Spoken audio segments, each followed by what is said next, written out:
Since for years, the Palestinian has intensified their involvement in both political parties, the Democratic Party and the Republican Party, number one.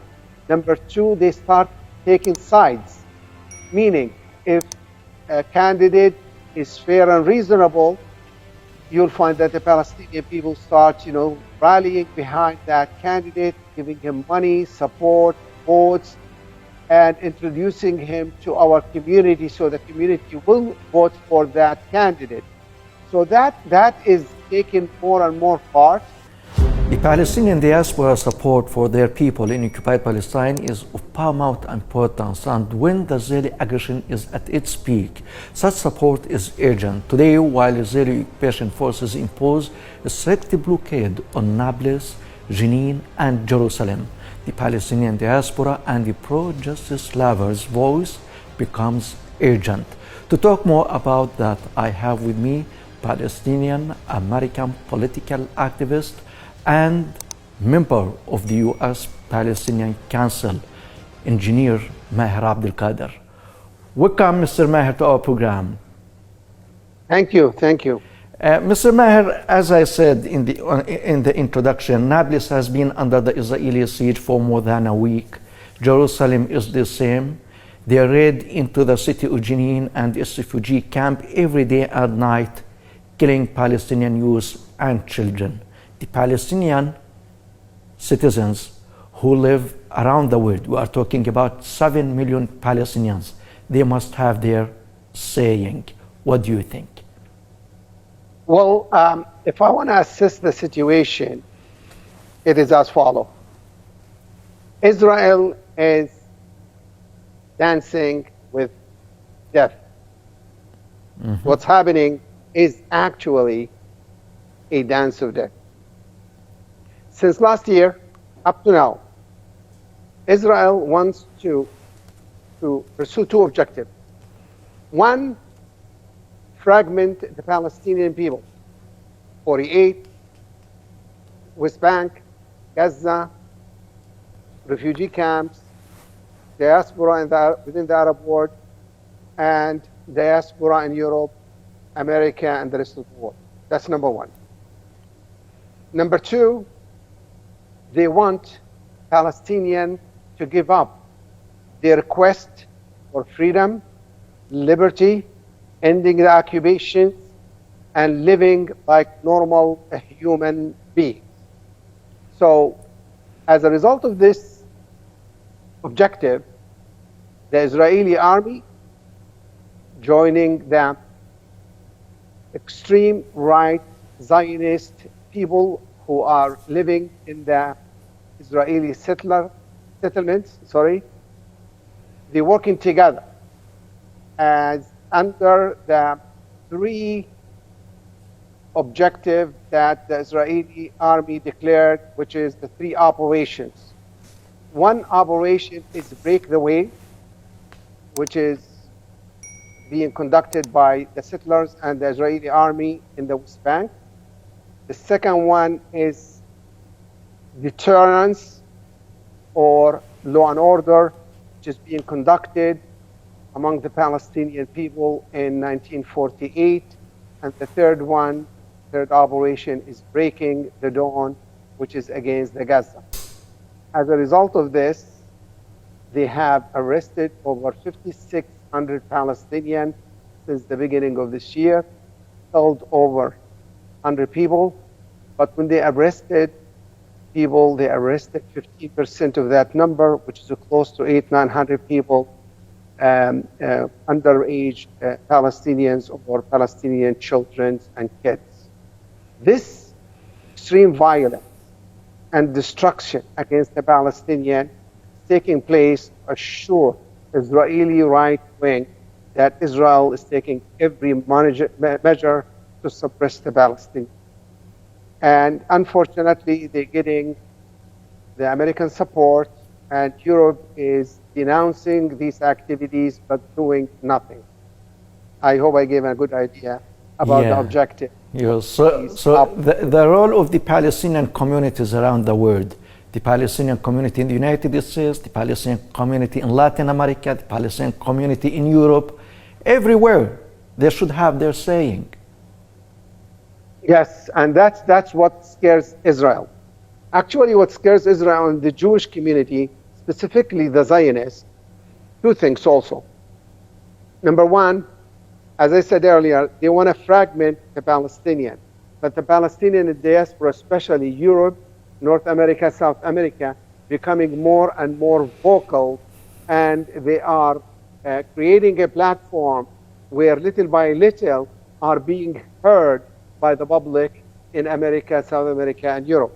And that's a very scary thing, because before, Israel utilizes, major media outlets such as Fox or CNN and others in the world to explain their position, which is one-sided position that claims that the Palestinians are at fault because they are taking violent measures against Israel and Israeli citizens, and which is wrong.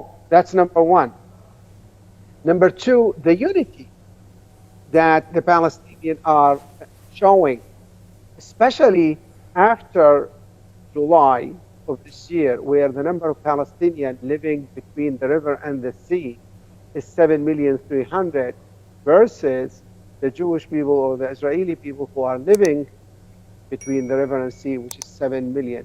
So for the first time ever, and since the establishment of the state of Israel, Palestinian population, river to the sea, is 350,000 people more than Israelis.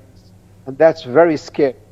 So the population of Palestine and the proactive role of the Palestinian communities in the diaspora is scaring Israel. And those two things, they cannot control automatically. The only way for them to control it is to utilize the settlers by harassing in daily basis the Palestinians. For example, people in Jenin, Nablus, Sukkot, they cannot sleep. The drones are over and making a lot of noises.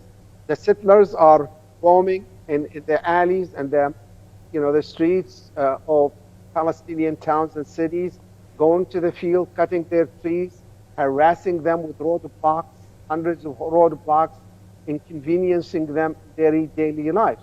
So all of that harassment is to eliminate the unity among the Palestinians, let them give up, and eliminate, the growth of Palestinians by pushing the Palestinian out of Palestine.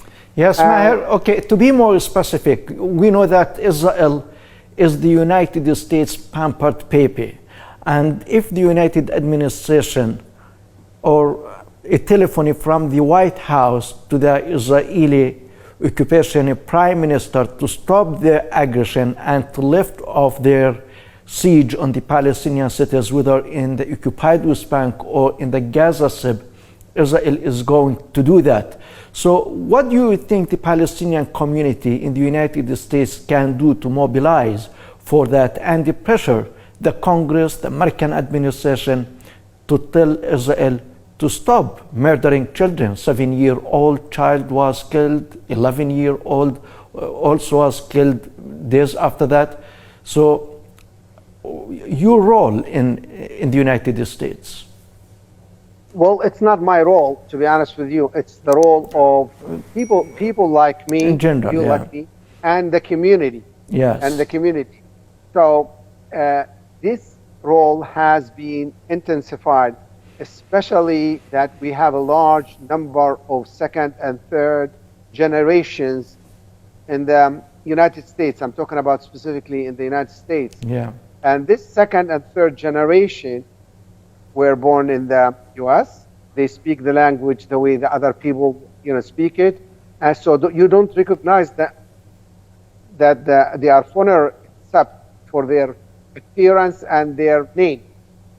So U.S. people and local people are taking them more seriously, but this young generation is dealing with young generation, okay? And is in control of the government and the power is the old generation that they believe Israel has full right, nothing else. Okay, they don't consider the Palestinians. So, but there are major changes happening in daily basis. For example, I've been in the U.S. for a long time. I never heard a Republican issue any positive message about the conflict between the Palestinian and the Israeli. 2 days ago, we had a Republican senator who circulated a letter demanding the State Department, all right, to treat Palestinians Palestinian Americans at the crossing point like the rest of Americans, which Israel never did and they will never do. So those changes are happening little by little, all right? You go to the universities, there are Palestinian youth and students are making major strides in advertising the just cause of the Palestinians. So it is happening, but it will take time to make a big difference and sway those countries to look at the Palestinians as equal to the Jewish or Israeli people. Yes, and you're talking about the impact of the activism of the Palestinian community in the United States, mainly the current generation, Maher, and we are talking about the midterm elections nearing in the United States. So what weight the Palestinian community there can have on these elections, and to let the candidates and the officials there have a more advanced position towards the Palestinian situation and the Palestinian cause in general? Yes, that's a good question. If you recall, before the election of Rashida Tlaib, the number of congresspeople that they were supported by Palestinian community or activists was almost equal to zero. But the election of Rashida Tlaib and ally opened the light and opened the Palestinians to, if I get involved, I'll make a difference. So ever since for years, the Palestinian has intensified their involvement in both political parties, the Democratic Party and the Republican Party, number one. Number two, they start taking sides, meaning if a candidate is fair and reasonable, you'll find that the Palestinian people start, rallying behind that candidate, giving him money, support, votes, and introducing him to our community so the community will vote for that candidate. So that is taking more and more part, and we see these things intensified because the Zionist movement, extreme right, 2-3 weeks before the actual election, which is happening the first Tuesday of next month, they start singling Palestinian and Arab leaders who support candidates from running for Congress and support Palestinian. They started targeting them, claiming that they are anti-Semitic, they are this, they are this.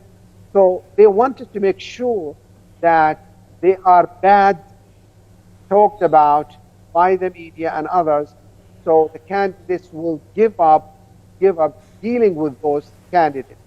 I believe that the Palestinian community in the U.S. and their leaders are really focused right now, and they are pushing a specific agenda, which is to support candidates that they support Palestinian people. And this is happening.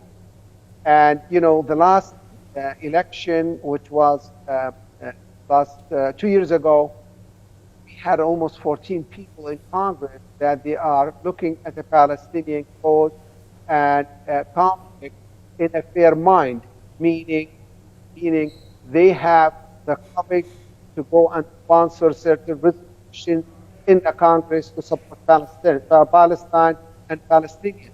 So I think this is continuing, and the election in 3 weeks or less than 3 weeks, okay, you will see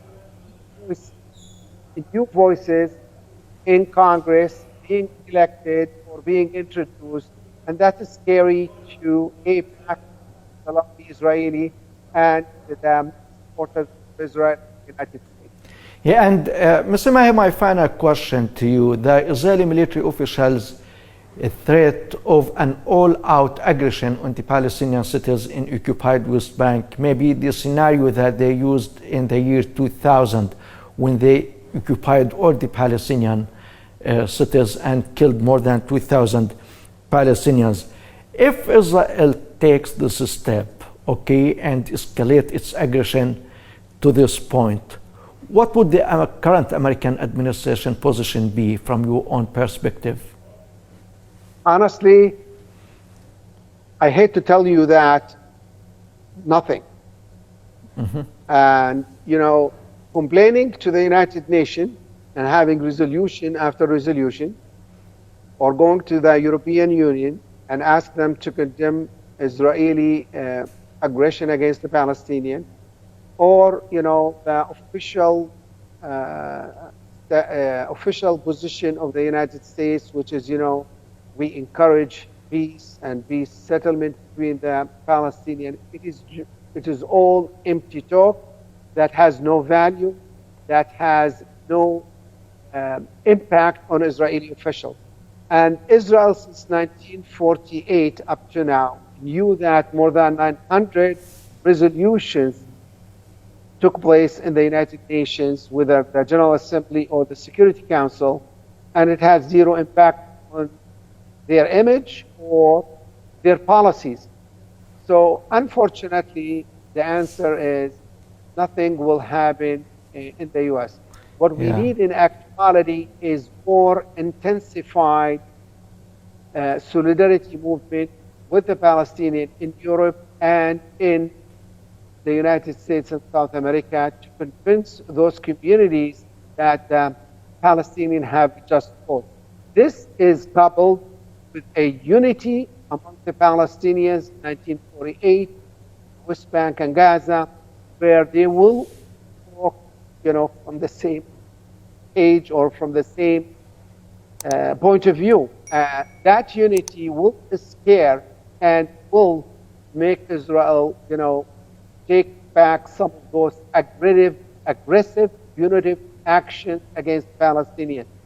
But I think history is in the Palestinian side, because every day, every month, every week, we see more solidarity with the Palestinian people and more aggressive against the Israeli punitive aggression and harassment of Palestinians and interrupting their daily life and not recognize them as a human civil beings. So the history on the side of Palestinians. And we hope so, Mr. Maher Abdelqader, Palestinian American political activist and member of the U.S. Palestinian Council. It has been a great honor having you on our program. Thank you. Thank you. The pleasure is mine. Thank you. And ladies and gentlemen, thank you very much for watching. And from me, Osama Nazal, have a nice time.